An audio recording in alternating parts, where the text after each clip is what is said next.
পরপর দুইবারের বেশি প্রধানমন্ত্রী নয়, সংসদে উচ্চকক্ষ এবং উপপ্রধানমন্ত্রী পদ সৃষ্টি চেয়ে সংবিধান সংশোধনের প্রস্তাব দিয়েছে বিএনপি। সকালে জাতীয় সংসদ ভবনে সংবিধান সংস্কার কমিশনের প্রধান আলী রিয়াজের কাছে লিখিত প্রস্তাবটি জমা দেন বিএনপি নেতা সালাউদ্দিন আহমেদের নেতৃত্বে 2 সদস্যের প্রতিনিধি দল।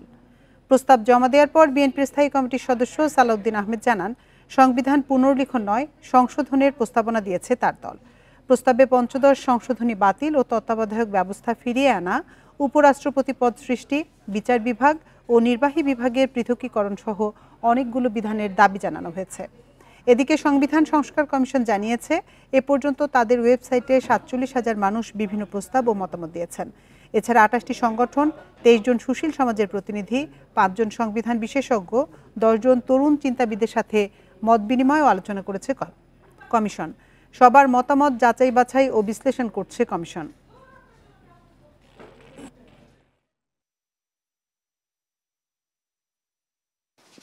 সংবিধান সংশোধনের প্রস্তাব করেছি আমরা ব্যাপক ভিত্তিক, যাতে এটা গণতান্ত্রিক সংবিধান সংশোধন হয় এবং জনগণের আকাঙ্ক্ষা পূরণ হয়। সংবিধান সংস্কার কমিশন তাদের রিকমেন্ডেশনসগুলো সরকারের কাছে প্রদান করবেন এবং অন্তর্বর্তীকালীন সরকারের মাননীয় প্রধান উপদেষ্টা বলেছেন যে তারপরে উনি সবার সাথে আলোচনা করবেন। বিএনপির পক্ষ থেকে তাদের প্রস্তাবগুলো আমাদের দেয়া হয়েছে। এটা লিখিত প্রস্তাব, নিশ্চয়ই আপনারা অনুমান করতে পারছেন আমরা এখন পর্যন্ত সেটা পড়িনি, ফলে তাদের প্রস্তাবগুলির বিষয়ে তো মন্তব্য করা সম্ভব নয় আমার পক্ষে যতক্ষণ আমরা পড়ছি। এ নিয়ে আলোচনা করতে আমাদের সঙ্গে যোগ দিয়েছেন বিএনপির স্থায়ী কমিটির সদস্য সালাউদ্দিন আহমেদ। জনাব সালাউদ্দিন আহমেদ, আপনাকে স্বাগত জানাচ্ছি আমাদের ইন্ডিপেন্ডেন্ট সংবাদে। আপনার কাছেই প্রথমে যেটি জানতে চাইব যে আপনারা একটি প্রস্তাব দিয়েছেন যে পরপর 2 বার প্রধানমন্ত্রী হওয়া যাবে না, তো এই প্রস্তাবের পেছনে আসলে উদ্দেশ্য কি? ধন্যবাদ আপনাকে। এটা আমাদের 31 দফা যে আমরা প্রস্তাব করেছি গত বছর জুলাই 13 তারিখ, তার ভিত্তিতেই করা এবং সাংবিধানিকভাবে যাতে আবার একনায়কতন্ত্রের সৃষ্টি না হয় সেটা লক্ষ্য রেখে আমরা ক্ষমতায় যাতে পরপর 2 বারের বেশি প্রধানমন্ত্রী যে কোনো একজন ব্যক্তি থাকতে না পারেন সেই প্রস্তাবটা করেছি। জি, অনেক দেশে কিন্তু আছে, আমেরিকা সহ অনেক দেশেই আছে, একজন 2 বারের বেশি রাষ্ট্র বা সংস্কার প্রধান হতে পারেন না। তো সেখানে আপনাদের এমন প্রস্তাবের যুক্তিটা আসলে কি? এটা জনগণের আকাঙ্ক্ষা যে বাংলাদেশে এটা আইনসভার মাধ্যমে যে আগে রাষ্ট্রপতি শাসিত সরকারের একটা বিকল্প এটা প্রধানমন্ত্রী শাসিত সরকারে পরিণত হয়েছে, যাতে একটা লেজিসলেটিভ ফোয়ারার সৃষ্টি হয়ে গেছে। সেটা আমরা যাতে না থাকে ভবিষ্যতে এবং জনগণের আকাঙ্ক্ষার সাথে এবং ভবিষ্যৎ বাংলাদেশে যাতে একটা প্রকৃত গণতান্ত্রিক রাষ্ট্র এবং সমাজ বিনির্মাণ হয় সেটা লক্ষ্য রেখে আমরা এই প্রস্তাবটা করেছি। তারা যেমনটি বলেছেন যে 2 বার প্রধানমন্ত্রী হওয়ার পরে একবার বিরতি দিয়ে আবারও জনগণ চাইলে উনি প্রধানমন্ত্রী হতে পারবেন। এখান থেকে আসলে কি ধরনের সুফল পাওয়া যাবে বলে আপনি মনে করছেন? আমরা মনে করছি যে কন্টিনিউয়াস একটা ক্ষমতায় থাকার যে প্রবণতা সেটা যদি ব্যাহত করা যায় তাহলে একটা গণতান্ত্রিক সংস্কার সাধিত হবে বলে আমরা মনে করি এবং রাষ্ট্রের সুশাসন জারি থাকবে। এছাড়া আমরা রাষ্ট্রপতি এবং প্রধানমন্ত্রীর ক্ষমতার ভারসাম্য যেটা প্রস্তাব করেছি তাতে করে একটা ব্যালেন্স অফ পাওয়ার সৃজন সামনে। জি, আপনার কাছে আরেকটি বিষয় জানতে চাই যে সংসদে উচ্চকক্ষ থাকলে আর উপপ্রধানমন্ত্রী থাকলে কি কি পরিবর্তন আসতে পারে? সংসদে উচ্চকক্ষের বিধান করাটা বাংলাদেশের আমাদের সামাজিক সাংস্কৃতিক রাজনৈতিক পরিস্থিতিতে নতুন। তো আমরা এখন এটা প্রস্তাব করেছি, সবাই এটা যদি সমর্থন করে তাহলে সংসদে উচ্চকক্ষে সমাজের বিভিন্ন বিষয়ে যারা বিশিষ্ট জন জ্ঞানী ব্যক্তি বিশেষজ্ঞ তাদেরকে সেই জায়গায় যদি আনা যায় তাহলে সংসদ সমৃদ্ধ হবে এবং বাংলাদেশের রাজনীতিতে একটা গুণগত পরিবর্তন আসবে বলে আমি মনে করি। আপনাদের এই প্রস্তাবনাগুলোর মধ্যে গণভোটের একটি প্রস্তাব আছে, এই বিষয়টি নিয়ে যদি একটু বলেন।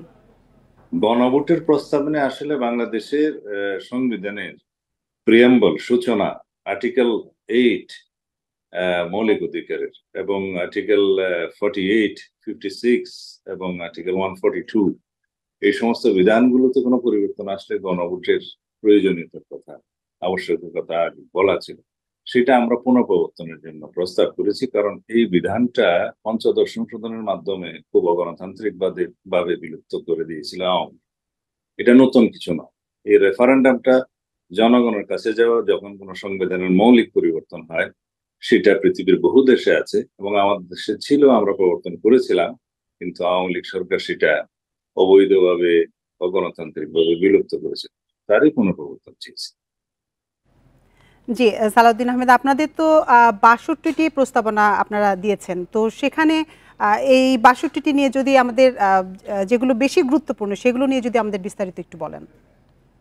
বিস্তারিত বলতে গেলে আমরা সংবিধানের প্রস্তাবনার একদম সূচনা থেকে শুরু করে প্রথম প্যারা এবং দ্বিতীয় প্যারায় যে সমস্ত পরিবর্তন আওয়ামী লীগ করেছিল, তাতে করে বাংলাদেশের গণতান্ত্রিক রাজনীতির ক্যারেক্টার পরিবর্তন করে দিয়েছিল, যেগুলো আমরা ফিরিয়ে আনার জন্য পুনঃপ্রবর্তন চেয়েছি। আগের বিধানগুলো বহাল থাকবে, পঞ্চদশ সংশোধনের পূর্ব অবস্থা, এবং তারপরে আমরা প্রজাতন্ত্র, মৌলিক অধিকার, নির্বাহী বিভাগ, বিচার বিভাগ এবং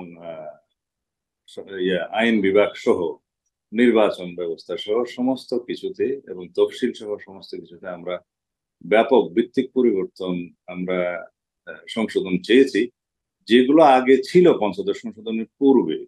এবং যে সমস্ত জায়গায় পঞ্চদশ সংশোধনে এখন যেটা সুপ্রিম কোর্টে, হাইকোর্টে এটা এখন বিচারাধীন আছে, সেই জায়গায় যদি হাইকোর্টের এই মামলায় যদি অনেকগুলোই আমরা আশা করছি যে পঞ্চদশ সংশোধনের গুলা অবৈধ ডিক্লেয়ার হবে বলে আশা করছি, যেহেতু এটা বিচারাধীন, এর বেশি বলতে চাই না। এই সমস্ত জায়গাগুলো আমরা অ্যাড্রেস করেছি। তো তার মধ্যে দেখা যাবে যে ব্যাপক ভিত্তিক যেটা আমরা গণতান্ত্রিক সংস্কার হিসেবে বলতে চাই, তার মধ্যে নির্বাহী বিভাগ, বিচার বিভাগ এবং আইন বিভাগের মধ্যে বস্তুত মানে harmonious cooperation in between all the organs of the state, যেটা বলে আর কি, রাষ্ট্রের সমস্ত বিভাগ সমূহের মধ্যে একটা সুসম্পর্ক এবং একটা ভারসাম্য ক্ষমতার, এগুলো বজায় থাকবে। আর রাষ্ট্রের প্রধানমন্ত্রী এবং রাষ্ট্রপতির মধ্যে ক্ষমতার ভারসাম্য আমরা আনায়নের জন্য অনেক প্রস্তাব করেছি। আমরা উপরাষ্ট্রপতির বিধানের জন্য প্রস্তাব করেছি, এবং উপরাষ্ট্রপতির পদ যদি সৃষ্টি হয় তাহলে উচ্চ কক্ষের স্পিকার হিসেবে পৃথিবীর বিভিন্ন দেশে এই প্রভিশনটা আছে, স্পিকার হিসেবে দায়িত্ব পালন করতে পারবে।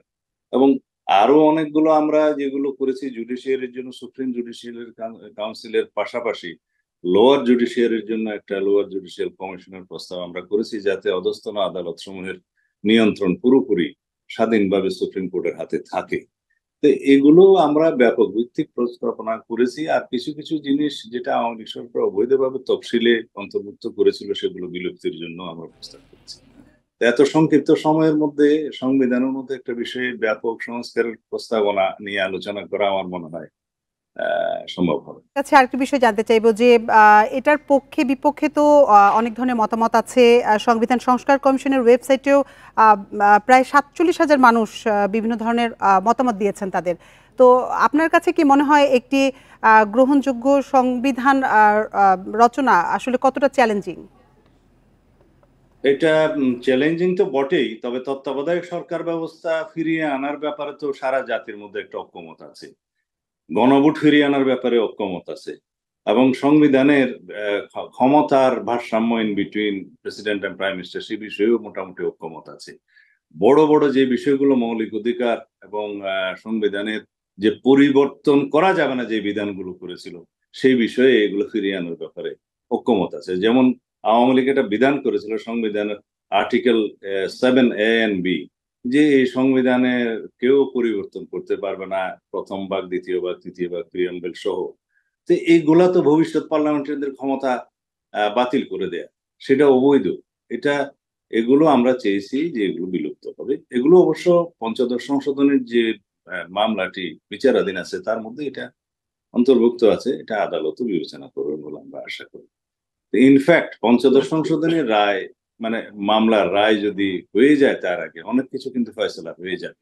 আমাদের সংস্কার প্রস্তাবনা, এখানে গণ আকাঙ্ক্ষার প্রতিফলন হয়েছে, এবং জনমানুষের ভবিষ্যৎ বৈষম্যহীন রাষ্ট্র বিনির্মাণের জন্য যে আকাঙ্ক্ষা বর্তমানে সৃষ্টি হয়েছে, এবং ভবিষ্যতে একটা সমৃদ্ধশালী এবং সাম্যের ভিত্তিতে আইনের শাসনের বাংলাদেশ প্রতিষ্ঠার জন্য আমরা যা কিছু প্রয়োজন মনে করেছি, আমরা সেগুলো প্রস্তাব করেছি। অবশ্যই এগুলা নিয়ে পরে আরো আলোচনা হবে, রিকমেন্ডেশনস গুলো যখন সংস্কার কমিশন প্লেস করবে। আমরা আশা করি আমাদের অধিকাংশ প্রস্তাবনা তারা বিবেচনায় নেবে। ছোট্ট করে একটি বিষয় জানতে চাইবো যে আপনারা তো সংস্কারের মাধ্যমে একনায়কতন্ত্র প্রতিরোধ করতে চাচ্ছেন, এ ব্যাপারে আসলে আপনারা কতটা আশাবাদী? আমরা অবশ্যই আশাবাদী, কারণ বাংলাদেশের আগামীর বাংলাদেশ কিন্তু বাংলাদেশের গণমানুষের মধ্যে একটি আকাঙ্ক্ষা সৃষ্টি হয়েছে। শহীদের রক্তের অঙ্গীকার আমাদেরকে পূরণ করতে হবে এবং ভবিষ্যৎ বাংলাদেশ এমন হবে যে বাংলাদেশে কোনো একনায়কত্ব সৃষ্টি হবে না এবং ভবিষ্যৎ বাংলাদেশে কেউ গণতন্ত্রকে হত্যা করার চেষ্টা করবে না এবং একদলীয় ভিত্তিক একটি একতান্ত্রিক এক দলের একনায়কতান্ত্রিক রাষ্ট্র বিনির্মাণের কেউ কোনো দুরাশা করবে না বা স্বপ্ন দেখবে না। সেটা মাথায় রেখেই আমরা এই প্রস্তাবনাগুলো দিয়েছি। আলাউদ্দিন আহমেদ, আমাদেরও প্রত্যাশা সংস্কারের মাধ্যমে গণমানুষের আকাঙ্ক্ষা পূরণ হোক। আপনাকে অসংখ্য ধন্যবাদ আমাদের সাথে যোগ দেওয়ার জন্য।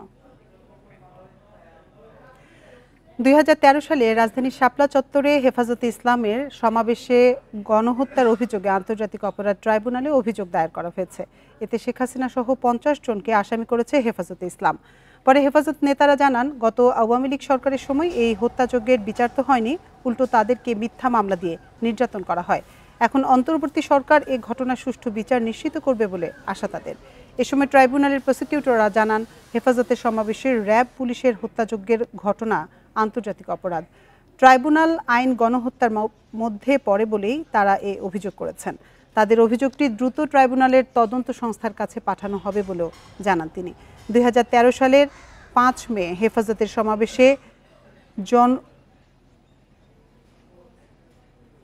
জড়ো হন লাখো কর্মী সমর্থক। হঠাৎ গভীর রাতে বিদ্যুৎ বিচ্ছিন্ন করে সেখানে অভিযান চালায় র্যাব পুলিশের যৌথ বাহিনী।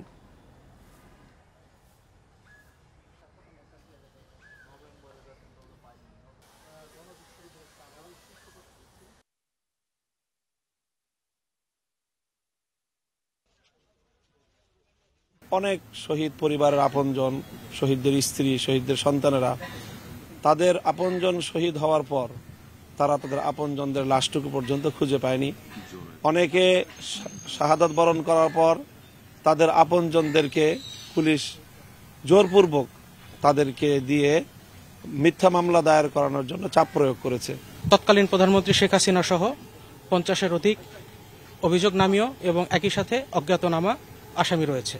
হেফাজত ইসলামের 13 দফা দাবির সপক্ষে তাদের যে সমাবেশ ছিল 2013 সালের 5 মে, সেই সমাবেশকে নির্মূল করার উদ্দেশ্যে তারা অপারেশন সিকিউর শাপলা চালিয়ে সিস্টেমেটিক ওয়েতে তারা যে নির্মূল করেছিলেন সেই অভিযোগ আমরা আজকে দায়ের করতে এসেছি।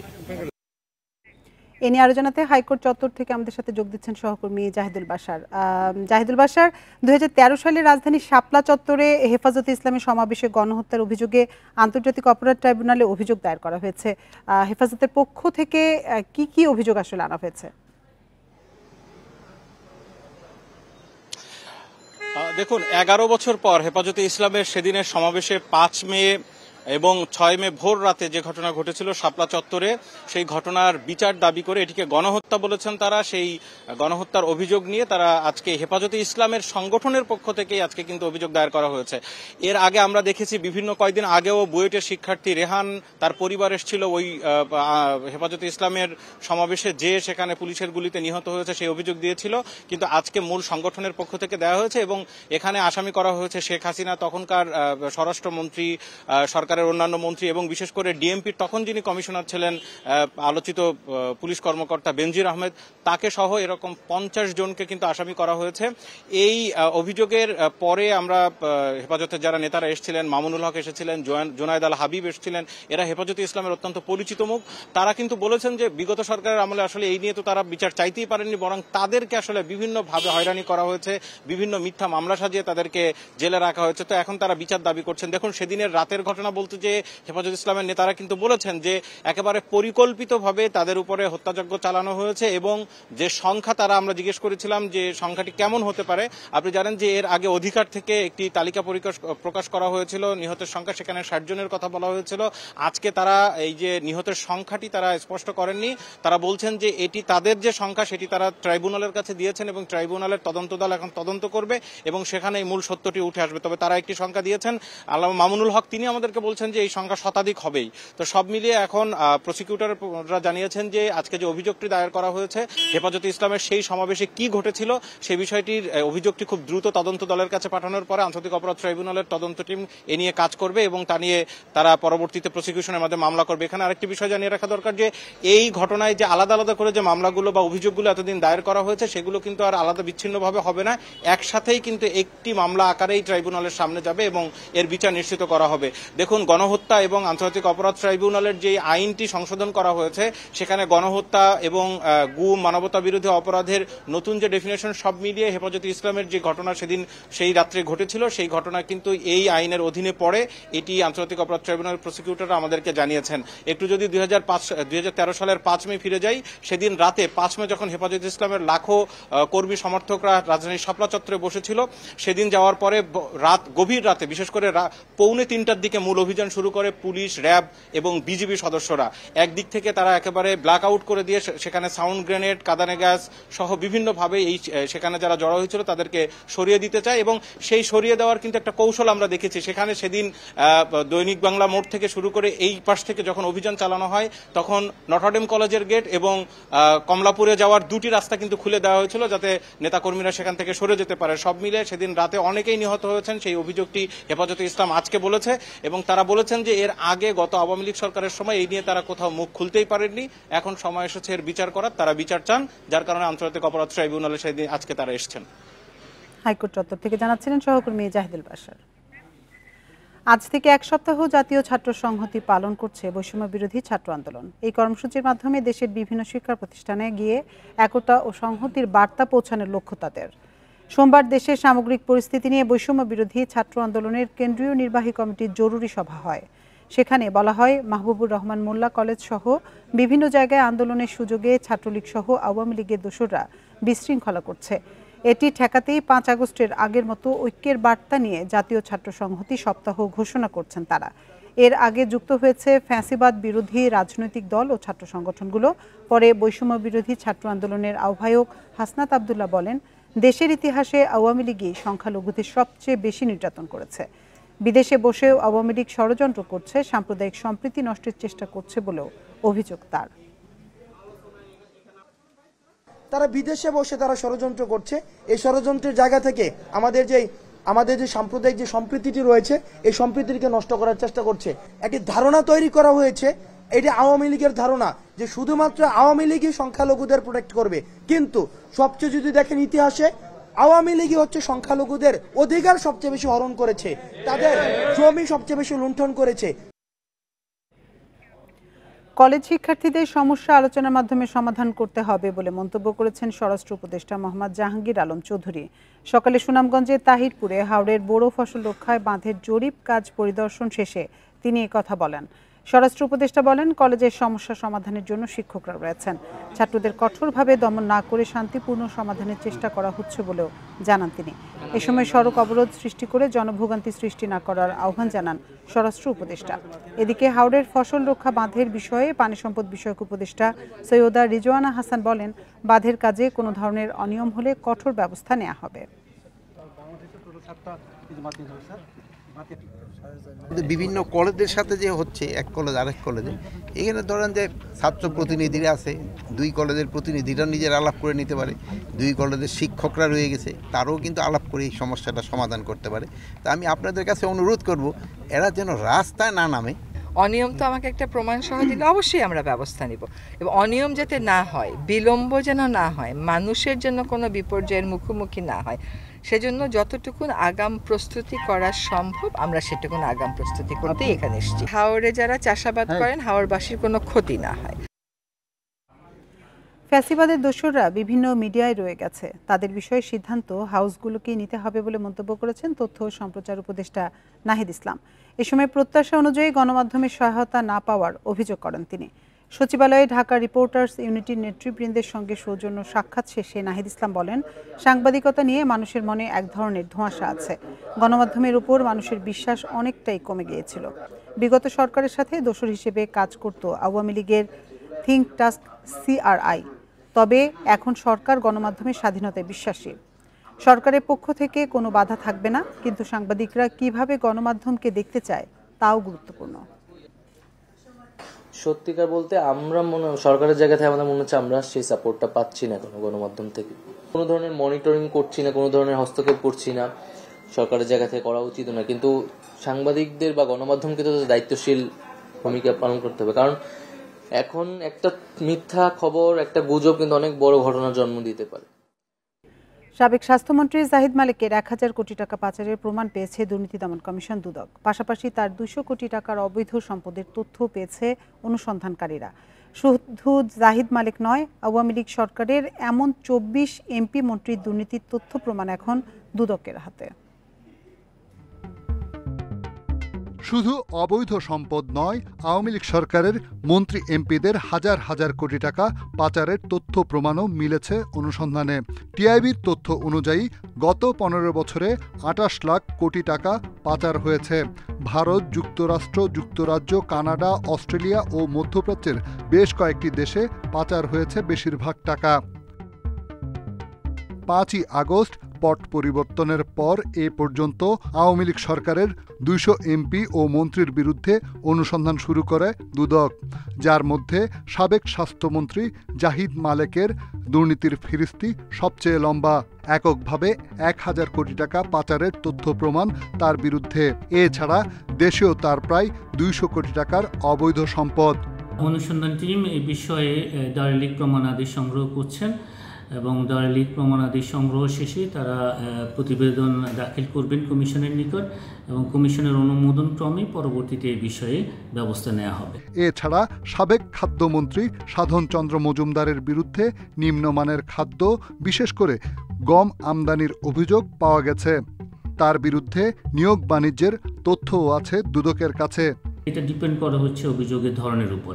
যদি এটা আর্থিক অনুসন্ধান সংক্রান্ত বিষয় হয়ে থাকে, ব্যাংকিং ডকুমেন্টস প্রয়োজন হয়, ইভেন যদি স্থাবর অস্থাবর সম্পদ সংক্রান্ত কোনো বিষয় যেগুলির সাথে ব্যাংকিং ডকুমেন্টসের প্রয়োজন রয়েছে, সেগুলির সাথে ব্যাংক ও অন্যান্য আর্থিক প্রতিষ্ঠানে পত্র প্রেরণ করা হয়। দুদক সূত্র জানায়, শেখ হাসিনা সরকারের অন্তত ২৪ জন প্রভাবশালী এমপি মন্ত্রীর অবৈধ সম্পদের অনুসন্ধানের কাজ শেষ পর্যায়ে, যার মধ্যে সাবেক স্বরাষ্ট্রমন্ত্রী আসাদুজ্জামানের বিরুদ্ধে ২০০ কোটি টাকার অবৈধ সম্পদের মামলা করেছে দুদক। রিশাদ হুদা, ইন্ডিপেন্ডেন্ট নিউজ, ঢাকা। চিন্ময় কৃষ্ণ দাসকে কোনো সম্প্রদায়ের নেতা হিসেবে নয়, রাষ্ট্রদ্রোহিতার মামলায় গ্রেপ্তার করা হয়েছে বলে জানিয়েছেন উপদেষ্টা আসিফ মাহমুদ। সকালে রংপুরের পীরগাছায় শীতবস্ত্র বিতরণ অনুষ্ঠানে তিনি একথা বলেন। সাংবাদিকদের প্রশ্নের উত্তরে উপদেষ্টা বলেন, দেশের সার্বভৌমত্ব রক্ষায় বিশৃঙ্খলা সৃষ্টিকারী যত বড় নেতাই হোক না কেন, তাকে ছাড় দেওয়া হবে না। একই সঙ্গে কোনো সম্প্রদায়ের মানুষই যেন নিরাপত্তাহীনতায় না ভুগে সে ব্যবস্থা নেওয়ার কথাও জানান তিনি। তিনি আরও বলেন, সম্প্রতি ঢাকায় আন্দোলনের নামে যারা অস্থিতিশীল পরিবেশ সৃষ্টির চেষ্টা করছে তাদেরকেও গ্রেপ্তার করা হচ্ছে। অনুষ্ঠানে ৬ শতাধিক পরিবারের মাঝে শীতবস্ত্র বিতরণ করেন তিনি। গ্রেফতারের ঘটনাকে কেন্দ্র করে এখন অস্থিতিশীল পরিস্থিতি তৈরির চেষ্টা করা হচ্ছে। আমরা স্পষ্টভাবে বলতে চাই, কেউ যদি রাষ্ট্রদ্রোহের মতো ঘটনায় যুক্ত থাকে, সে যেই হোক, যত বড় নেতাই হোক, তাকে কোনো প্রকার ছাড় দেওয়া হবে না। এটা সম্প্রদায় বিবেচনায় নয়, এটা রাষ্ট্রের বিবেচনায়, রাষ্ট্রের নিরাপত্তা বিবেচনায় আইন শৃঙ্খলা বাহিনী এই ব্যবস্থা গ্রহণ করবে সামনের দিকে। যমুনা নদীর উপর নির্মিত দেশের দীর্ঘতম বঙ্গবন্ধু শেখ মুজিব রেল সেতু দিয়ে শুরু হয়েছে পরীক্ষামূলক ট্রেন চলাচল। প্রথম দফায় সকালে ১০ কিলোমিটার গতিতে ট্রেন চালানো হয়, দ্বিতীয়বার গতি বাড়িয়ে চালানো হয় ৪০ কিলোমিটারে। রেলওয়ে বলছে, ডিসেম্বরের শেষ দিকেই বাণিজ্যিকভাবে পুরোদমে ট্রেন চলবে এ সেতু দিয়ে। প্রমত্তা যমুনার উপর ৪.৮ কিলোমিটার দীর্ঘ বঙ্গবন্ধু শেখ মুজিব রেলওয়ে সেতুর নির্মাণ শতভাগ সম্পন্ন হয়েছে। সেতু দিয়ে এবার শুরু হয়েছে পরীক্ষামূলক ট্রেন চলাচল। মঙ্গলবার পরীক্ষামূলক ট্রেনটি প্রথমবার ভুয়াপুর অংশের পূর্ব পাড় থেকে সিরাজগঞ্জের পশ্চিম অংশে যায়। যমুনা সেতুতে রেল চলাচল ঝুঁকিপূর্ণ হওয়ায় ধীরগতিতে চালাতে হয় ট্রেন। সেতু পার হতে একটি ট্রেনের সময় লাগে প্রায় ৩০ মিনিট। তবে নতুন সেতু চালু হলে মাত্র ৫ মিনিটে যমুনা পার হওয়া যাবে। প্রতিদিন ৩৮টি ট্রেন চলবে এই সেতু দিয়ে। কন্ট্রাক্টর ইঞ্জিনিয়ার হিসেবে অনেকেই আমরা সবাই আসছি এবং আমরা খুবই স্বাচ্ছন্দ্য বোধ এবং আনন্দ বোধ করছি এখানে রেলওয়ে ব্রিজ প্রজেক্ট ভিজিট করে। 10 কিলোমিটার গতি প্রতি ঘন্টায় যাবে, ফিরবেও প্রতি ঘন্টায় 10 কিলোমিটার গতিতে। দ্বিতীয়বার যখন রান করবে তখন যাওয়ার সময় যাবে 40 কিলোমিটার গতি পার ঘন্টায়। রেলওয়ে বলছে পরীক্ষা নিরীক্ষা শেষে ডিসেম্বরের শেষ নাগাদ সেতু দিয়ে বাণিজ্যিকভাবে ট্রেন চলাচল শুরু হতে পারে। এই লাইনটা আমরা এটা কমার্শিয়ালি আর কি যাত্রী পরিবহন করা হবে। আর এই যমুনা সেতুটা এটা হোপফুলি হয়তো ডিসেম্বরের শেষে এটা চলবে আশা করি। 2020 সালে 9,734 কোটি টাকা ব্যয়ে যমুনা রেল সেতুর নির্মাণ কাজ শুরু হয়। পরে এর ব্যয় বেড়ে দাঁড়ায় প্রায় 16,781 কোটি টাকায়। এর মধ্যে 12,149 কোটি টাকা ঋণ দিয়েছে জাইকা। আল আমিন হোসেন, ইন্ডিপেন্ডেন্ট নিউজ, ঢাকা। আর এই ছিল বিরতিহীন সংবাদ দুপুরের আজকের আয়োজনে। ইন্ডিপেন্ডেন্ট টেলিভিশনের সব খবরে বিস্তারিত জানতে চোখ রাখুন ফেসবুক, ইউটিউব এবং এক্সে। এতক্ষণ সাথে থাকার জন্য ধন্যবাদ সবাইকে।